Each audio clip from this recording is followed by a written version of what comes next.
the drum set. All right, you guys ready for your featured comedian this evening?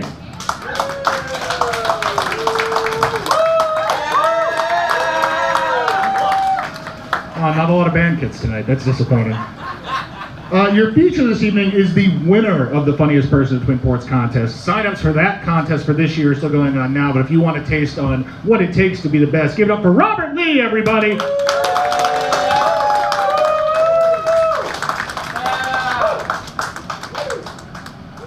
Thank you, I deserve that. Oh man, this is a sexy audience. Oh, give yourself a round of applause. Yeah, I've never seen so many sexy people looking at me. You know, except for the time I took all my pants off in the lingerie store. They made me leave.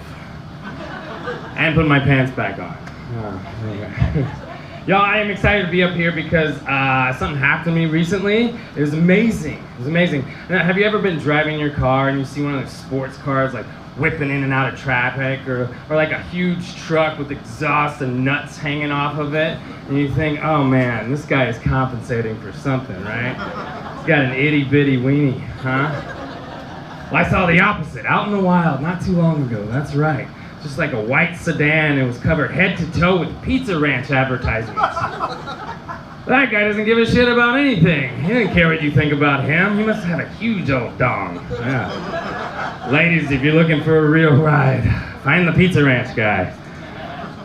But what struck me about these advertisements, that it had the phone number to Pizza Ranch on it. Now, I've never been to Pizza Ranch, so I don't know much about it, but I know enough about Pizza Ranch to know, why the fuck would you call Pizza Ranch? I imagine it's just the ranch where people graze on pizza. So I called. Yes, I did. And I asked all the things you would ask to a normal food establishment. I said, I wonder if you could bring one of your fine pizzas from your ranch to my homestead. And they said, what? I said, do you deliver? Do you deliver pizzas? And they said, no, we don't deliver. I said, do you take reservations? And they said, no, we don't take reservations, but you could book your birthday party here. I said, I'd think about it and get back to him. And then I said, do you cater? And they said, well, yes, sir, we do cater. So guess what, everybody? You can have Pizza Ranch cater a party for a bunch of people you hate that you want to have diarrhea. The more you know, right? Speaking of shitty cars, I think that's the backbone of America, right? It gets the real workers from point A to point B. Our economy runs on shitty cars. In fact, anybody here have a shitty car? I was in that, yeah. Make some noise for your shitty car, everybody, yeah. Well, I got a new car, so fuck you. That's right, I'm flexing on you with my certified pre-owned Toyota RAV4. Yeah. It's got a warranty, bitch. A limited warranty. Yeah. It's got features. I love this car. I love it, but it's not perfect, right? And technically, it's not even a car. It's what they call a compact crossover SUV. Now, maybe you haven't heard this term, compact crossover SUV, but you've definitely seen a compact crossover SUV out there. They're like SUVs, but compact. And they're everywhere. They are everywhere, and they all seem to be a dark color like mine. It's black. So when I come out of the store or the bar, and I go into the parking lot, and I'm like, it's impossible to find your black compact crossover SUV in a sea of compact crossover SUVs. Really, it's impossible. I walked up to my car once, I looked inside, said, who stole all my trash? Turns out it wasn't my car. It belonged to somebody who likes to keep the inside of their car clean, like some kind of sociopath. Who are you trying to impress with that shit? Throw the trash on the ground. Another time I went up to my car, I opened the door, and there was a woman in my car. She had gotten into the wrong car. And I said, hey, wait a second, are you smoking a joint in my car? She was like, oh my God, oh shit. She panicked. She did the thing that stoners do when you catch them smoking weed. She was like, do you want some? I said, what? Yeah. So I got into my car and smoked a joint with this strange woman. Yeah. But halfway through, I realized this was not my car. Way too clean in here. Shit. But I was already pretty stoned and paranoid how it might shake out if I admit this to her. So I just sat there and finished the joint, trying to figure out what to do. When we were done, she started to apologize. She was like, "Oh my God, I'm so sorry. I cannot believe it." I was like, "No, stop. Just wait a second, Stacy. Listen. You have been so generous sharing your joint with me.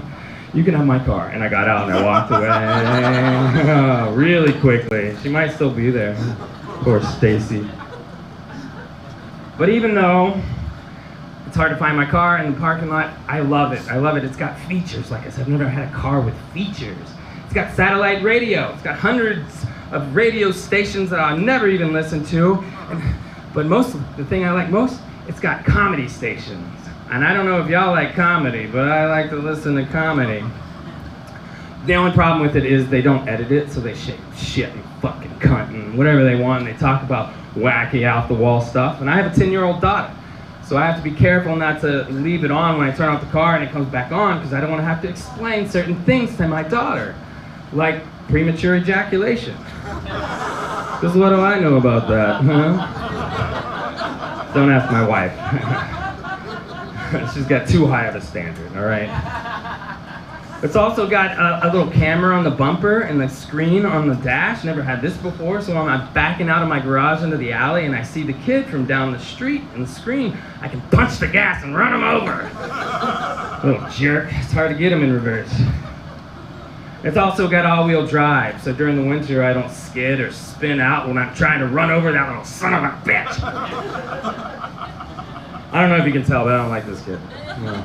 He's a screamer. He's got that high-pitched, like, embarrassing little scream that boys have. Ugh. He lives 5 houses down from me, and I can often hear him clear as day, screaming like he's being murdered. And the worst part about it? Never, not one single time has he ever been murdered. Selfish prick. We do have a history of this kid.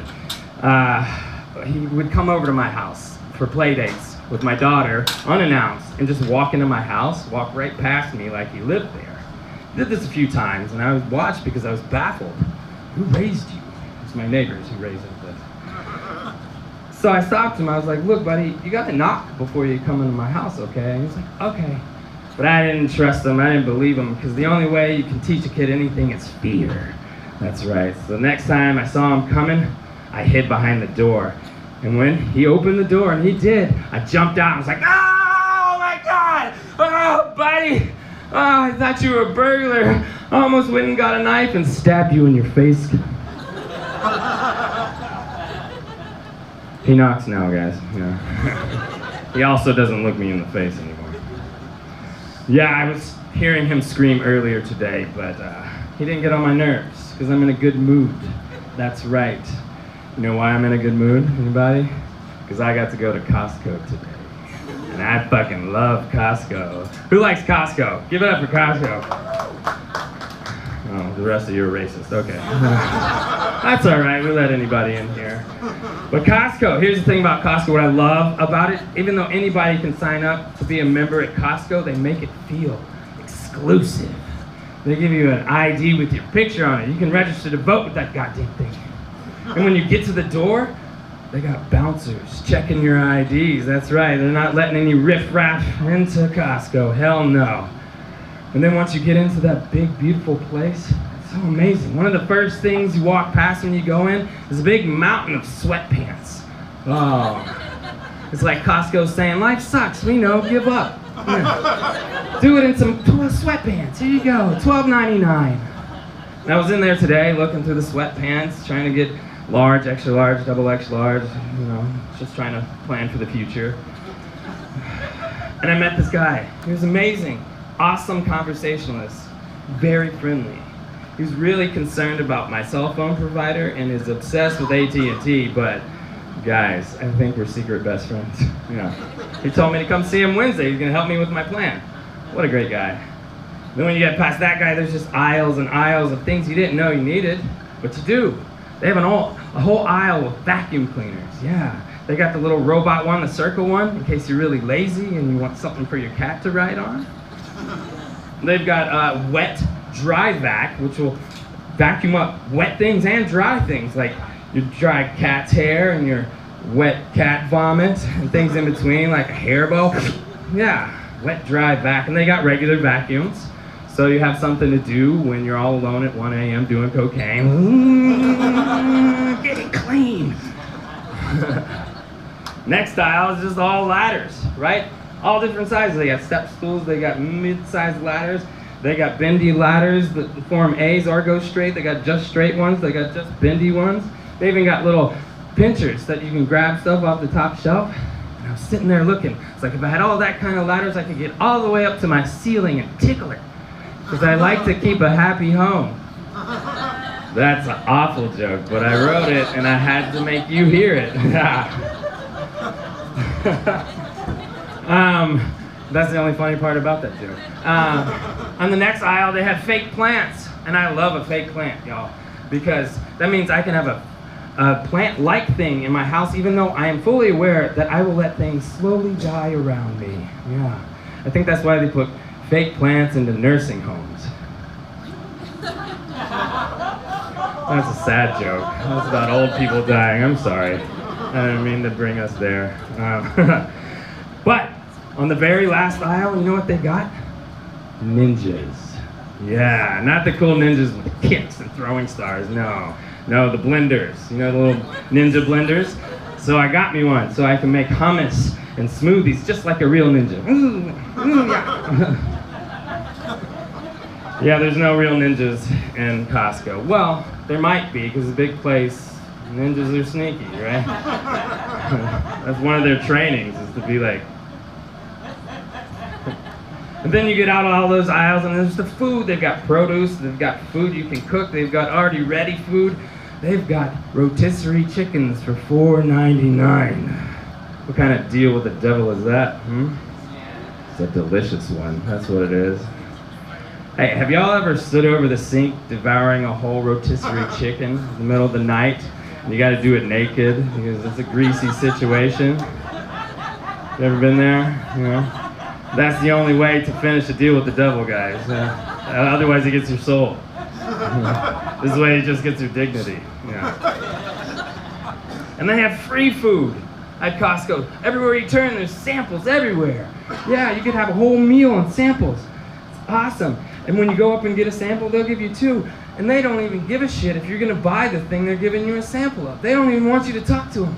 They gotta stand there in a hairnet, out in public. They're like, just go away. And it's so easy to check out at Costco. You go right up there to the checkout thing, and they have more bouncers there checking your ID, man. It's so exclusive, you can't even spend money at Costco unless you're a member. It's awesome. And then once you're done, you're looking at your receipt and you're wondering how you spent $450 in 45 minutes. You look up and you see it. And you realize that all those free samples were just hors d'oeuvres. Because now you're getting a hot dog. Yeah, and it's $1.50 and it comes with a soda and a refill. Oh, yeah.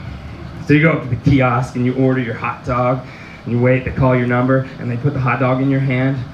Now it's still in a little paper bag. If you can tell by the girth and the weight of this thing, this is not an ordinary hot dog. This is a serious situation. But before you can even peek in the bag, they hand you an empty cup. Oh yes, I get to fill this thing up twice. $1.50. So you go over to the soda machine and you fill it up full, no ice, of Diet Pepsi because you're watching your calorie intake. Then you slide over to the condiment pumps. That's right. And that's when you slide this thing out of the bag. Holy shit, you're right, it has been confirmed. This is not a regular hot dog, this is a serious hog of a sausage. Oh, god damn. And it's sitting in a regular bunny bread bun. It's hanging out an inch at both sides. Oh, yeah. Now I'm salivating. My mouth is preparing itself to get this thing inside. But you can't raw dog it. You gotta lube this thing up. So you pump some relish into that bun, yeah. And you squirt mustard along the full length of this sausage. Yeah. Go to the ketchup and you say, fuck you, I'm not a baby. Now it's time to move over to the feeding area. That's right. A bunch of plastic picnic tables, chock full of people who are shoving food in their mouths like they haven't eaten in a week. This is the fine membership of Costco. These are my people. Yeah. You find an empty spot and you slip in. I hoist the hot dog to my mouth with 2 hands, I'm ready for it. Put a little mustard's about to drip off the tip so you can catch it with your tongue. Now it's ready, and I slip the first inch of bunless sausage into my mouth, and oh my god. It's just everything I thought it would be. And I realize in this moment that of all the things I've ever done in my life up to this point, this is the gayest. But am I ashamed? Fuck no. Because you look around, there's old couples shoving wieners in their mouths. There's young couples shoving wieners in their mouth. There's that weird guy in the corner shoving 2 wieners in his mouth. There's kids shoving wieners in their mouths. That's because there is a social contract that says an absolutely sexual act of shoving a wiener in your mouth is not only acceptable, it's celebrated. That's right. And if John Cougar American Mellencamp can make us sing along with a lyric like sucking on a chili dog outside the Tasty Freeze, I purport there's nothing more American than sucking on a wiener. So everybody put your right hand in the air. Do it. Do every right hand in the air and repeat after me. God bless wiener sucking America. God bless wiener sucking America. Yeah, I knew you were all wiener suckers. I told you were sexy. If you're ever nervous, just imagine everyone sucking on a wiener. It'll get you through. But now I feel very close to everyone. Everybody feeling the love now, yeah. You came out to comedy on a holiday week. It's great. I love you all. And so I hope you love me as much, because I have a question for you that I'm hoping, since we're such good friends now, you'll be forthcoming and honest with me when I ask it, okay? I've built it up. Now here it comes. Has anybody ever walked in on their parents having sex? Yeah? That's disgusting. Why would you do that? Ooh. Everybody, you know what Freud said about people who like to watch their parents having sex? Well, I don't know, I'm not a nerd, but I bet it's that you're pretty fucked up. I'm messing with you. It was an accident, right? Right? Yeah, okay.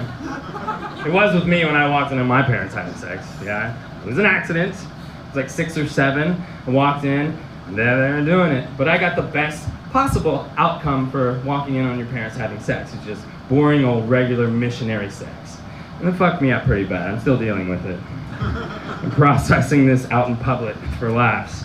But could you imagine if I walked in on my dad hogtied, getting pegged by my mom, screaming out safe words like spinach, spinach, broccoli, cauliflower, Susan, cauliflower. That would have ruined vegetables for me for life. Oh, it is weird to think about your parents having sex, and some of us are doing it right now. But they did it. Your parents all had sex at least once. If you got siblings, more than that. And if they were hot, they were banging all the time, I guarantee you. That's right. It is weird to think about them having sex, but it's not weird. They did it because lots of people have sex. Anybody here ever had sex? Okay, well, have a few more drinks, guys. Let's get comfy. Let's get that out of the way. And in fact, I have these 2 friends that had sex with each other. I know they had sex almost exactly a year ago. I know they had sex because a few months ago they had a baby. It's really ugly though. No, all babies look weird. Babies are weird looking, but this one's a little off. And I know this because not that long ago, my wife came into the kitchen looking happy. Big smile on your face, and I said, "What's wrong?" She said, "We're gonna go meet the baby." And I said, "God fucking damn it." Because I don't like meeting babies. They're not particularly interesting. They don't do or say anything. In fact, all you can hope for is that they're not fucking screaming. Best case scenario is that they're not screaming. That's what makes a good baby. But I went to meet the baby, right? Out of obligation, I went to meet this baby. I walked to my friend's house. I walked right up to the baby. I shook its chubby little hand and I said, "Hello, baby. I'm Robert. Nice to meet you." And y'all, this baby didn't say a goddamn thing. And I realized in this awkward moment that my friends are raising a very rude baby. But I took one look at this ugly baby and I could tell I was better than it, so I let it go, right? But mission accomplished, right? I met the baby, so now I get to go home, right? No, because when you meet the baby, you gotta stay and talk to the parents. And like I said, these are my friends. But when you have a baby, a newborn baby, all you can talk about is how tired you are and how hard it is to have a baby. Which is true, because babies are fucking selfish. It's all about them. So, here I am now, sitting, talking to the parents about how tired they are, how hard it is to have a baby.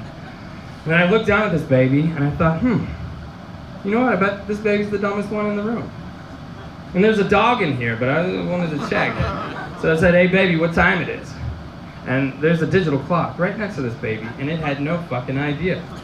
This is dumb as shit. And then it hit me. It hit me like a strike of lightning. Every time you meet a baby, you're meeting the stupidest person you know, right? Which is not something you should say to a new mom, I guess. Because I guess they're too tired to take a joke. Chill out, Sandra. So now, after a side-eye from my wife, I'm not saying anything. That's what that side-eye means. Shut the fuck up.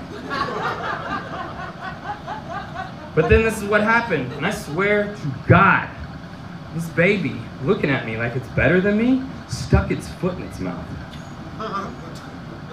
Now, I don't speak baby language because I'm not a fucking idiot, but I could tell that this was an aggression. This is like a little baby, fuck you. It was like this baby looked at me and said, hey, look what I can do. I can stick my foot in my mouth. I bet you can't do that, you old fat shit.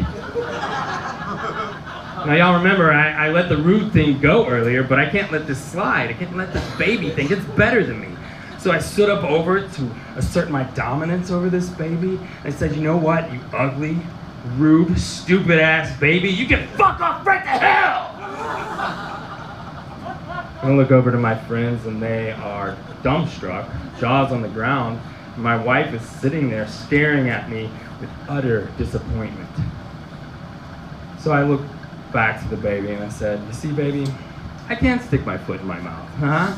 And I can tell time, you stupid bitch.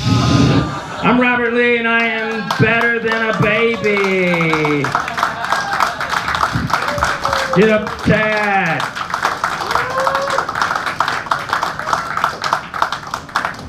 Robert Lee, everybody. Yeah. All right, are you guys ready for your headline?